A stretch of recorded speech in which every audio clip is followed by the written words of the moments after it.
বাংলাদেশের রাজনীতিতে শেখ হাসিনার চ্যাপ্টার ক্লোজ, অর্থাৎ শেখ হাসিনার রাজনীতি শেষ। শেখ হাসিনার ছেলে সজীব ওয়াজেদ জয় তিনি কিন্তু সাম্প্রতিক সময়ে আল জাজিরাকে দেওয়া এক সাক্ষাৎকারে জানিয়েছেন যে তার মা আর বাংলাদেশের রাজনীতিতে ফিরছেন না।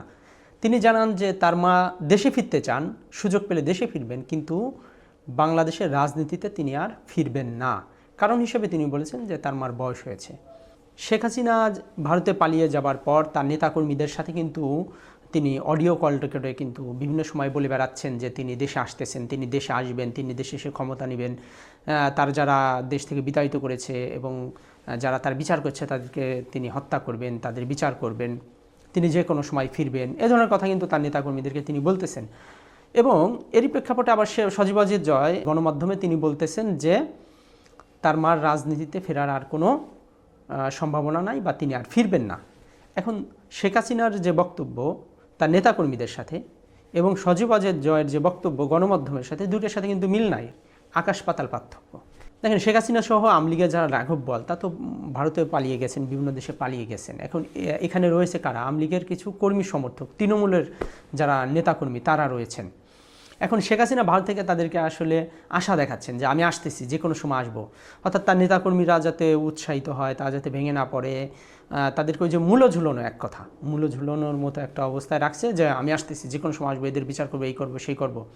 অর্থাৎ তোমরা আমার সাথে থাকো, আমি আছি, আমি আসবো। যেটা রাজনীতিতে করেন নেতাকর্মীরা করেন, এটা আসলে একটা স্টানবাজি রাজনীতি। 2024 সালে 5ই আগস্ট শেখ হাসিনা যখন বাংলাদেশ থেকে ভারতে পালিয়ে গেলেন, তখনই কিন্তু তার রাজনীতি শেষ হয়ে গেছে। এটা হচ্ছে বাস্তবতা। কারণ একজন নেতা যখন সে তার নিজ দেশের মানুষকে হত্যা করে, এক দুইজন মানুষ না, সহস্রাধিক মানুষকে যখন হত্যা করে, হাজার হাজার মানুষকে যখন আহত করে এবং যে ক্ষমতার অপব্যবহার করে, এবং তারই প্রেক্ষাপটে যখন বিপ্লব হয়, যখন সে উৎখাত হয়, সে যখন পালিয়ে যেতে বাধ্য হয়, তখন কিন্তু তার রাজনীতি থাকে না। রাজনীতি থাকে না দেখেই তো সে পালিয়ে গেলেন, ঠিক না? শেখ হাসিনার রাজনীতি যদি বাংলাদেশে থাকতো তাহলে তো তাকে পালাতে লাগতো না। এটা তো বাস্তবতা। শেখ হাসিনার রাজনীতি বাংলাদেশে নাই বিধায়ী তো তাকে পালিয়ে যেতে হয়েছে। কারণ তার রাজনীতি সে শেষ করে দিয়েছে, সে নিজে শেষ করছে, আওয়ামী লীগের নেতাকর্মীরা শেষ করছে।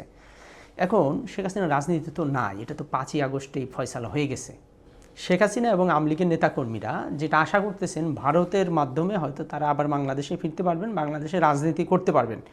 কিন্তু বাংলাদেশের যে বর্তমান যে অবস্থা, বর্তমান এখানে যে প্রেক্ষাপট, এখানে মানুষের আওয়ামী লীগের প্রতি যে ধারণা, সেখানে আওয়ামী লীগের কি রাজনীতি আছে?